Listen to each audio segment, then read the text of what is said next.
नमस्कार, news observer के खास कार्यक्रम विशेष में आपका हार्दिक स्वागत है। मध्य प्रदेश में कर्मचारी जगत में इन दिनों एक अजीब सा रोष है और वो रोष इस बात को लेकर है कि पिछले 2 साल से कर्मचारियों के वेतन भत्तों में कोई बढ़ोतरी नहीं हुई है, जबकि बाज़ार में महंगाई बढ़ गई है। पेट्रोल डीजल के दाम हों या रोज़मर्रा की वस्तुएं हों, उन सब में वृद्धि हुई है। ऐसे में कर्मचारी नेताओं का कहना ये है कि सरकार को अपनी घोषणाओं पर संजीदगी से अमल करना चाहिए। टीए जो हैं, उनके जो अदर भत्ते हैं वो उनको टाइम पर मिलें, ये महत्वपूर्ण है। साथ साथ उनको क्रमोन्नत वेतन मिलता रहे, उनकी पदोन्नति होती रहे, ये भी वो चाहते हैं। इसे लेकर कुछ कर्मचारी संगठन अब आंदोलन की रूपरेखा भी खींच चुके हैं और वे सरकार के खिलाफ खड़े होने के मूड में हैं। उनका कहना ये है कि इंतज़ार करते करते लगभग 1.5 साल हो गया है, परंतु अभी तक सरकार की तरफ से कोई राहत नहीं मिली है। आज इसी विषय पर चर्चा करेंगे। चर्चा की शुरुआत करें उससे पहले 2 खास मेहमानों का परिचय जो इस परिचर्चा में भाग लेंगे। बात बीजेपी की करूं, बीजेपी से वरिष्ठ नेता हैं श्याम मोहन श्रीवास्तव जी, बीजेपी का पक्ष रखेंगे, और कर्मचारी नेता के रूप में रहेंगे बलवंत सिंह रघुवंशी जी, जो कर्मचारियों की समस्याओं से ये अवगत कराएंगे और सरकार कहाँ गलती कर रही है, कहाँ ठीक काम कर रही है, इसके बारे में भी अपनी राय रखेंगे। सबसे पहला सवाल यहाँ आप ही से रघुवंशी जी, कि जिस तरीके के तेवर कर्मचारी वर्ग के दिख रहे हैं और ये जो रोष जो है वो अब उत्पन्न हो रहा है, कि कारण क्या है? निश्चित रूप से सरकार इसमें ढिलाई बरत रही है और सरकार जैसे शिवराज सिंह जी का एक व्यवहार रहा है पिछले 15 वर्षों में, कर्मचारियों को उन्होंने खूब दिया है, लेकिन पिछले 17 महीने की कांग्रेस की सरकार कहें, उन्होंने कर्मचारियों को लटकाए रखा और उसी ढर्रे पर कुछ हद तक उसी ढर्रे पर सिर्फ आश्वासन दिए जा रहे हैं और कर्मचारियों को सताया जा रहा है। तो कहीं ना कहीं कर्मचारियों में व्यथा तो है, कर्मचारी उनको अपना हितैषी मानते हैं, इसलिए सब्र कर रहे हैं, लेकिन उस सब्र की सीमा भी अब पूरी होती जा रही है और आने वाले जो चुनाव हैं निश्चित रूप से सरकार को इसमें अपना एक अच्छा निर्णय लेना चाहिए और कर्मचारियों को जो डीए रोका है, इंक्रीमेंट हम केंद्र सरकार से पीछे हैं, सभी स्थिति में कर्मचारी कहीं न कहीं व्यतीत हो रहा है और कहीं सरकार खजाना खाली है या सरकार की को कहीं से भी खजाना खाली नहीं है। लाखों करोड़ों अरबों रुपए की घोषणाएं हो रही हैं, तो वो सब चुनावों के दृष्टिगत रखते हो रही हैं। तो कर्मचारियों ने क्या बिगाड़ा है? जो कर्मचारी मध्य प्रदेश शासन की सारी नीतियों को अमली जमा पहनाता है, सरकार के या ब्यूरोक्रेट्स काम नहीं करते, काम तो अमली नीचे वाला अमला करता है। यदि वो अमला दुखी रहेगा तो कहीं ना कहीं सरकार को इसका खामियाजा भोगना पड़ेगा। यहाँ श्याम जी, मैं आपसे जानना चाहूँगा कि बीजेपी की सरकार आई और लगभग आप देख रहे हैं 1 साल पूरा होने जा रहा है, परंतु जो स्थितियाँ हैं वो संतोषजनक नहीं हैं। आम जनता कर्ज के बोझ से या महंगाई से करहा रही है, उधर कर्मचारी वर्ग अलग नाराज़ है कि उसके वेतन भत्ते जो हैं वो आप नहीं बढ़ा रहे हैं, डीए है, इंक्रीमेंट है, तो इनमें क्यों इतनी ढिलाई बरती जा रही है? सबसे पहले तो मैं कर्मचारियों ने जो पूरी समाज के और देश का गाढ़े समय में फ्रंट लाइन वर्कर के रूप में देश की समाज की सेवा की, इसके लिए उनको हृदय से बधाई और धन्यवाद देना चाहता हूँ। उन्होंने उस लड़ाई को हिम्मत के साथ लड़ा, इसलिए मध्य प्रदेश भी देश में कोरोना का रेट कम करने में, पीछे करने में, उस पर विजय प्राप्त करने में आगे रहा और पूरे देश में भी जो कर्मचारी मित्रों ने हिम्मत के साथ काम किया वह भी अनुकरणीय है। लेकिन जब सरकार फैसला करती है तो जैसे हमारा शरीर में अनेक अंग हैं, ऐसे अंगांगी भाव लेकर काम करना होता है। केवल एक शरीर का विकास हो और बाकी शरीर के हिस्से जो है वो पिछड़ जाएं तो ये ठीक नहीं होता। इसलिए एक तो सब एक साथ विकास करें और दूसरा जिसको जिसकी ज़रूरत हो, जिसको ज़्यादा ज़रूरत हो उसकी पूर्ति पहले की जाए, ये भी सरकार को ध्यान रखना पड़ता है। ये सरकार के मुखिया की जिम्मेदारी होती है, ये हम सब जानते हैं। अब ऐसी कठिन परिस्थितियों में जब सारी दुनिया एक अलग दौर से गुजर रही, हमने अधिकतम समय इस बड़ी लड़ाई को लड़ने में और उस पर विजय प्राप्त करने में, उसको काबू पाने में हमने पूरा समय, पूरी ताकत लगाई है। तो ऐसे समय में कहीं ना कहीं कुछ ना कुछ कष्ट तो किसी न किसी के हिस्से में आता ही है। पर ऐसा क्यों हो रहा है श्रीवास्तव जी कि कष्ट ही कष्ट सबके हिस्से में आ रहे हैं और मलाई जो है वो नेता उड़ा रहा है? नहीं, अब ऐसा नहीं, मलाई नेता तो नहीं, हम ये कह रहे हैं कि हमने जो योजनाएं जो हम दे रहे हैं, घोषणा कर रहे हैं, ये भी जन कल्याण के लिए है, किसी की मैं जेब में एक नहीं जा रही। उदाहरण मैं एक उदाहरण देता हूँ आपको। कर्मचारियों के डीए इंक्रीमेंट भले ही टल रहे हों, पर आप बताएं किसी भी मंत्री का कोई गाड़ी कम हुई हो या उनका स्टाफ कम हुआ हो, उल्टे उनके बंगलों पर, मंत्रालय में, इधर उधर कितना खर्चा हो रहा है बेवजह का। ये जरूरी था क्या? नहीं, आपका कहना तो ठीक हो सकता है, पर प्रासंगिक बात यह है कि कभी कभी कुछ चीजें आवश्यक भी हो जाती हैं। फिर भी हमने केवल क्या मंत्रियों का आवश्यक नहीं, क्या आवश्यक हो अधिकारियों की भी जाती है? कटौती नहीं की हमने। अधिकारी भी जिस तरह से पहले संसाधनों का यूज कर रहे थे, आज ही कर रहे हैं। और फिर हम सब जानते हैं कि जब कोई भी नहीं, मैं थोड़ा सा ये जानना चाह रहा हूँ, कोई कटौती कहीं नहीं हुई है, ये आप भी जानते हैं। सवाल ये है कि कर्मचारियों को देने के लिए आपके पास पैसा नहीं है, आम जनता पर आप निरंतर महंगाई का बोझ डाल ही रहे हैं। पहले आपने नगर निगम के कर बढ़ा दिए, संपत्ति कर, फलाने कर, ढिकाने कर, उसके बाद आपने बिजली के दाम बढ़ा दिए, पेट्रोल डीजल के बढ़ ही रहे हैं केंद्र से।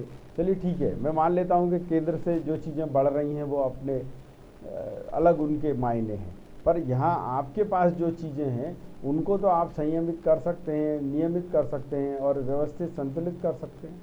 नहीं, आपकी बात ठीक है, फिर भी बहुत सारी चीज़ें ऐसी है कि हमको प्राथमिकता भी तय करना पड़ती है। हम सब वसुधैव कुटुंबकम की परिकल्पना पर चलने वाले लोग हैं, सर्वे भवन्तु सुखिनः की परिकल्पना पर चलने वाले लोग हैं। पूरा समाज में हमको ये देखना पड़ता है कि अगर कहीं किसी को बीमार है तो दवाओं का फंड बढ़ाना पड़ेगा। अगर कोई बिल्कुल भूखा है, रोजी रोटी पे नहीं जा रहा, पूरी समाज ने इस सारे समय में रोटियां तो भेजने मैं का थोड़ा काम, सा उदाहरण देता हूँ आपको, जरूरतमंद लोगों को आप भोजन सुनिए तो कराने का सही। काम जैसे किया, तो सरकार ने भी। मैं आपको उदाहरण देता हूँ। कोरोना का पीरियड चला, आपने भी देखा, जिनको कोरोना हुआ तो सारे बड़े नेता, मंत्री, विधायक, उन्होंने अपना इलाज प्राइवेट सर्व सुविधा युक्त अस्पतालों में कराया। जनता की बारी आई तो उन्होंने सरकारी अस्पताल घोषित कर दिए। अब वो भी मना कर दिया कि नहीं भैया, आपको तो अपने पैसे पे इलाज कराना पड़ेगा। तो ये कौन सा वसुधैव कुटुंबकम है, ये कौन सा सभी लोग सुखी होने वाला कानून है?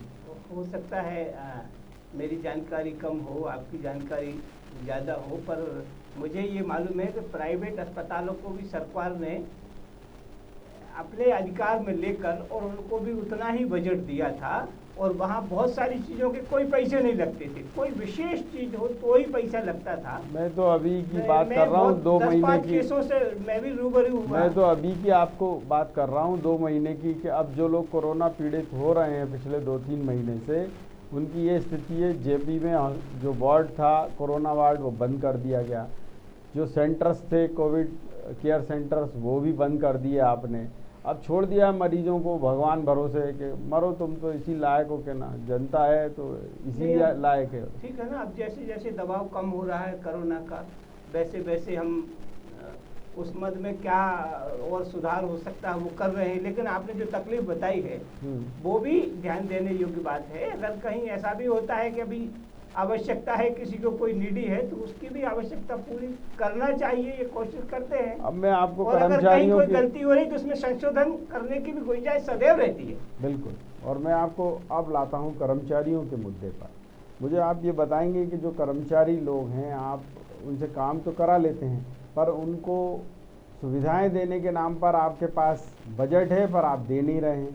केंद्र की योजना है ये वैक्सीन लगाने की, कोविड निरोधक वैक्सीन, ठीक है, आपको पैसा केंद्र से मिल रहा है, प्रति टीकाकरण 500 रुपये आपको देना है ऑनरेडी, और जो स्टाफ है उसको वहाँ नाश्ता देना है, खाना देना है, चाय देना है, क्योंकि वो लोग सुबह 8 बजे अपने घर से निकलते हैं, सुबह 9 बजे से शाम को 5 बजे तक उनकी ड्यूटी है, ठीक है। वो एक राष्ट्रीय स्तर का काम कर रहे हैं, कोरोना वॉरियर्स हैं वो। परंतु भोपाल की ही हम बात कर लें, दूर दराज की तो कर ही नहीं रहे। किसी भी सेंटर्स पे ना चाय मिल रही कर्मचारियों को, ना पानी मिल रहा है और ना खाना मिल रहा है। ये अराजकता नहीं है? नहीं, मैंने पहले कहा कि जिस अनुशासन के साथ जितनी तकलीफें उठाकर सभी मित्रों ने जो काम किया है वो बिल्कुल अभिनंदनीय है, वंदनीय है। उसकी तो कोई अरे तो अभिनंदन तुलना ही नहीं करके हो सकती। मारोगे क्या आप कर्मचारियों को? नहीं बताओ नहीं, तो लेकिन सही। लेकिन उसके बाद भी कोशिश करते हैं कि वो जो आवश्यक सुविधाएं हैं उनकी पूर्ति सरकार करे, लेकिन ऐसे समय में कोशिश तो कर सकते हैं। मन ठीक है, मन खराब नहीं है। मन अरे तो ऐसा मन है ठीक कि है, मन सबका पूरा हो। सुन तो लीजिए, मन में किसी को सब भेदभाव करना अपने है, अपने तकलीफ मन की पहुंचाना बात कर नहीं। रहे हैं, सुन तो इसके लीजिए। बाद भी जब काम करते हैं, लड़ाई पे जब सैनिक जाता है तो उसको बहुत सारी तकलीफें स्वाभाविक रूप से हो जाती हैं। अरे ये स्वाभाविक नहीं है, ये तो बनाई गई समस्याएं हैं। जब केंद्र से पैसा मिल रहा है, ये हम लेटर दिखा रहे हैं आपको केंद्र का, यहाँ से राष्ट्रीय हेल्थ मिशन जो है वो जारी कर रहा है आपको ये लेटर कि भाई ये कर्मचारियों को आपको सुविधाएं देनी है। एक कोविड सेंटर पे तो वो भी नहीं दे पा रहा है, वो यहाँ का सीएमएचओ अलग घूम रहा है प्रभाकर तिवारी नेतागिरी करता हुआ। हाँ, कई बार कोशिश करने के बाद भी कई चीज़ें रह जाती हैं। वो दिखवाएंगे प्रभाकर जी के बारे में, और वो क्या तकलीफ है, कहाँ दिक्कत है, वो भी अपन देख के ये उसको और तकलीफ अच्छा है। करने की कोशिश करते हैं। निरंतर सुधार का प्रयास तो एक प्रक्रिया है, वो होती रहती है, उसमें कोई डिनाई नहीं करना चाहिए। मन ठीक नहीं, है अरे हमारा। मन ठीक है, योजना ही आप सत्यानाश किए दे रहे हैं ना। अब आप बताइए कि मोदी जी ने ये कहा कि ये वैक्सीनेशन प्रोग्राम अच्छे से चलना चाहिए, उसके लिए संगठन से प्रभारी नियुक्त कराए आपने बीजेपी से। यहाँ मध्य प्रदेश की बात करें तो आपने देखा भगवान दास सबनानी जी को ये काम दिया गया, उन्होंने यहाँ पे मुख्यमंत्री जी के जो भाई हैं उनको दे दिया, सुरजीत सिंह को।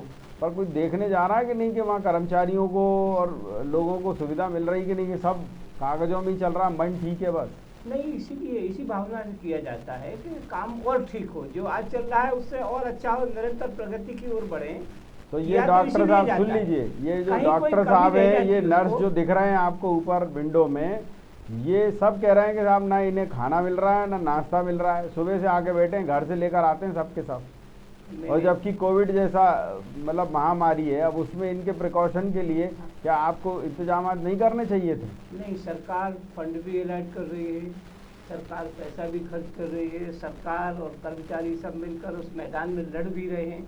फिर भी अगर कोई कमी बेशी ऐसी रहती है तो ये हमारा मीडिया चौथा स्तंभ है, सरकार की आंख है ये, और इसको भी दिखाना चाहिए कि ये यहाँ और ज़रूरत है, वहाँ और ध्यान दिया जाएगा, इसमें कोई कोताही थोड़ी है। ठीक है बलवंत जी, मुझे बताइए कि वाकई सरकार की मंशा है या बड़े अफसर सिर्फ ऑर्डर निकाल के भूल जाते हैं, उन्हें पता ही नहीं रहता कि नीचे का जो कर्मचारी है वो किस परिस्थिति से जूझ रहा है? सरकार की मंशा में तो खोट नज़र नहीं आता, लेकिन सरकार के जो मेन जो कार्यकर्ता हैं या ब्यूरोक्रेट्स हैं या जिनको जिम्मेदारी दे दी गई है, जैसे प्रभाकर तिवारी जी का नाम लिया, उसी ओर से लाके उनको बनाया था, पहले जो श्रीमान थे उनको हटाया था। लेकिन आज प्रभाकर तिवारी जी का भी सिर्फ स्टेटमेंट आते हैं, वो राजनीतिक भाषण ज़्यादा देते हैं, और जो और शायद वो इनकमिंग की सुविधा उनके पास है ऐसा लग रहा है, तो वो बड़े अपने अधिकारियों से विरोध नहीं ले पा रहे। अब इस प्रकार हम जैसे श्रीवास्तव जी ने कहा, उनका धन्यवाद कि कर्मचारियों की व्यथा को या कर्मचारियों की सेवा की उन्होंने सराहना तो की। यही बात यदि ब्यूरोक्रेट समझ ले या सरकार समझ में तो कोई सरकार की गलती है। हमारे माननीय मंत्री जी को, माननीय मुख्यमंत्री जी को ब्यूरोक्रेट्स पर इतना निर्भर नहीं होना चाहिए, क्योंकि उनके जो नज़रिया है हमेशा ब्यूरोक्रेट्स का स्वयं के लिए रहता है। उन्होंने जो भी नीति बनाई है आज तक, मैंने पहले भी उदाहरण दिया है, वो आपको पता भी है, अमूल डेयरी में कोई आईएएस नहीं है, आज 29 साल बाद भी अमूल डेयरी इसलिए लाभ में चल रही है। तो ऐसी व्यवस्था हो सकती है, ब्यूरोक्रेट्स पे ज़्यादा निर्भर जहाँ रहेंगे तो सरकार की ही करेंगे। बताइए साहब, श्याम जी आपके एक मंत्री हैं, वो भी यही कहते हैं अधिकांश मंत्री के साथ जिस विभाग में आईएएस को बिठा देते हैं वहीं कबाड़ा हो जाता है, सब जगह नहीं है। हालांकि बात के लिए अगर ये बात मैं कहता हाँ तो शायद उसके अर्थ अन्य निकाले जाते, लेकिन जिन विभागों में जैसे पब्लिक सेक्टर में और पब्लिक सेक्टर में फिर थोड़ा रहम करम है, बाकी हम जाएं तो जहाँ नेशनलाइज जो सेक्टर हैं उनमें परेशानी भी होती है। ये दूसरा विषय से हटकर मैं बात कर रहा हूँ, वहाँ घाटे भी होते हैं। प्राइवेट सेक्टर में हम जाएं वहाँ घाटा नहीं होता, वहाँ जो बजट देते हैं उसमें काम हो जाता है। कोई व्यवसायी है उसका दिन ब दिन तरक्की करता है। अब कोई नहीं पूछता कि मध्य प्रदेश राज्य परिवहन क्यों खराब हुआ, या एमपीईबी हमेशा सरकार देती है, इतने महंगे अधिकारी देती है एमपीईबी में, अच्छे इंजीनियर देती है, इसके बाद भी हर साल घाटा भी होता है और सरकार को बटाना भी पड़ता है। भाई गोदरेज दे रही है वो ठीक पड़ती है। अब ये क्यों हो रहा है ये कोई नहीं पूछता, लेकिन नहीं तो ये कौन हम देखेगा? प्राइवेटाइजेशन सरकार में बैठे की लोग तरफ आप जा ही भी लोग नहीं सकते। देखेंगे ना। हम आप- 100% निजीकरण तो नहीं करना चाहते। अरे निजीकरण नहीं, ये तो बात जो रघुवंशी जी ने उठाई है वो ये है कि कर्मचारी तभी सुखी होगा जब आप उसकी जो समस्याएं हैं उनको आप टाइमली सुलझाएंगे।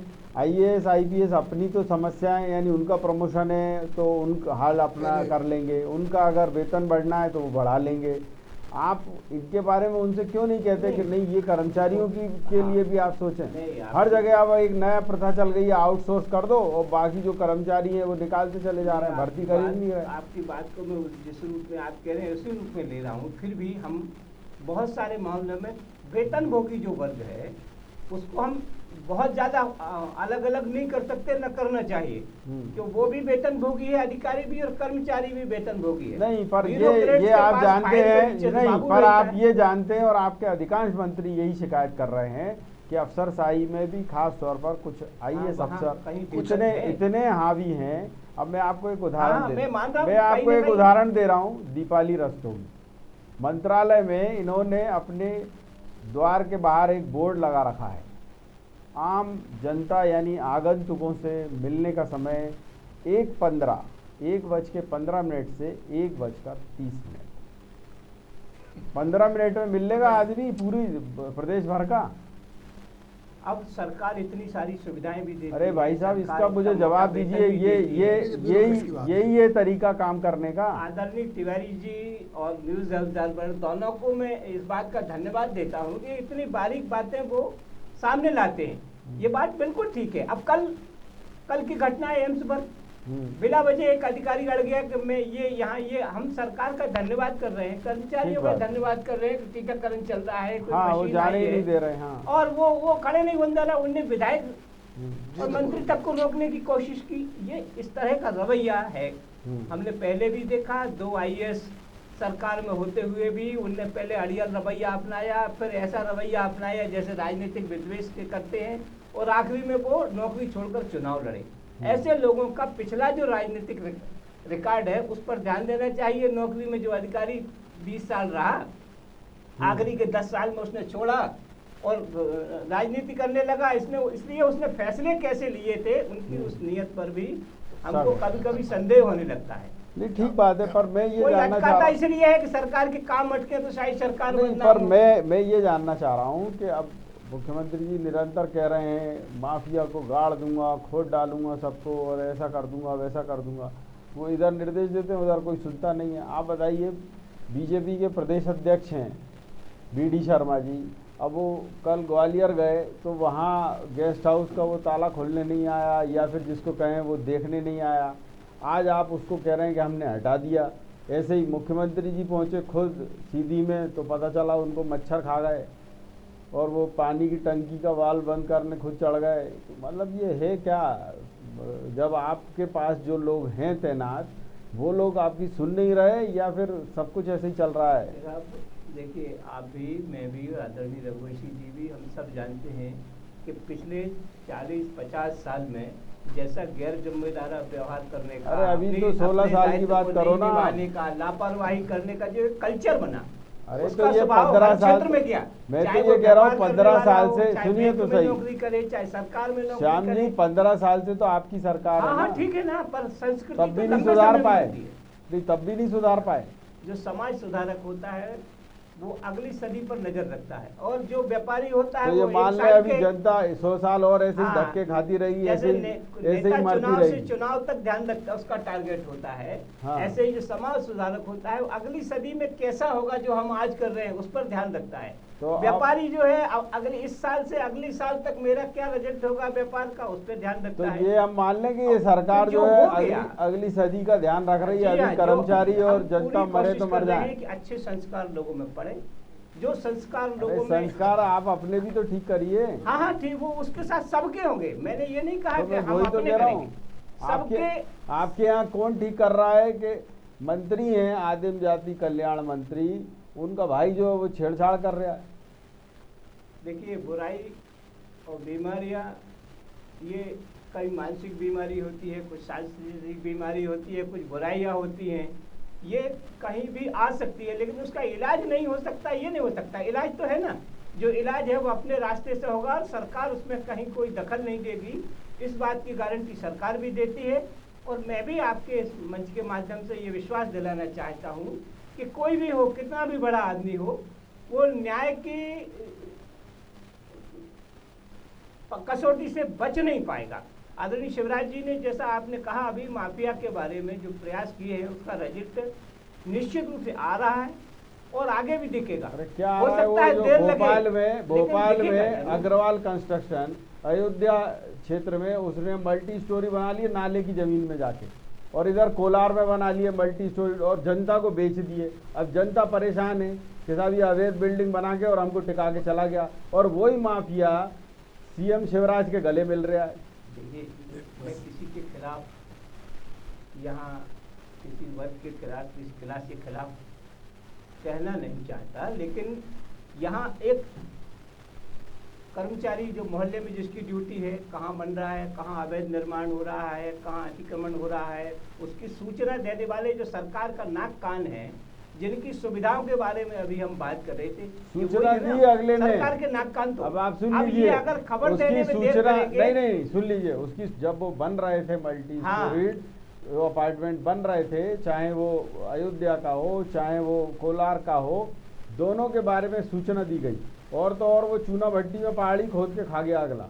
इसके बाद सीएम जो है वो उसको गले मिल रहे हैं, बुला रहे हैं कि आओ भाई इन्वेस्टर और हमारे यहाँ निवेश करो। ये माफिया नहीं है कि गलत जगह आप प्लॉट काटे दे रहे हो, गलत जगह आप अपार्टमेंट बनाए दे रहे हो। अरे भाई, उसकी और कर्मचारी ने शिकायत की, मोहम्मद सगीर जो नेता प्रतिपक्ष थे उस समय कोई कार्रवाई नहीं हुई। कैसे हुई उसका, और सुन लीजिए, वो भी बीजेपी शासनकाल में हुई, कैसे बनी, बीजेपी शासनकाल में बनी। अगर गलत हो रहा है तो कार्रवाई होगी भी, और कार्रवाई हो भी रही है।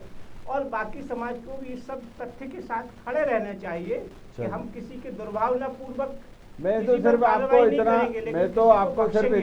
आपको इतना बताना चाह रहा था कि अगली सदी आते आते तक तो पता नहीं कितना टाइम लगेगा। आपके नेता जो है ना, सुन तो लीजिए, आपके नेता घोषणा अभी कर रहे हैं और पता नहीं काम कब होगा। ये देख रहे हैं ना आप, भाई ये मैं हूँ, ये मेरी सरकार, और ये माफिया गले से चिपका हुआ है। ऐसे है भाई साहब कि जिनका रिजल्ट तात्कालिक चाहिए, कुछ काम ऐसे हैं जिनका रिजल्ट 2-3 साल बाद मिलेगा, लेकिन संस्कार कब मिलेगा? चलिए समय लगेगा। मुझे बता दें इसका रिजल्ट कब मिलेगा। ये माफिया जो खड़ा हुआ है शिवराज जी के साथ, ये यूनिवर्सिटी का कुलपति भी बन गया।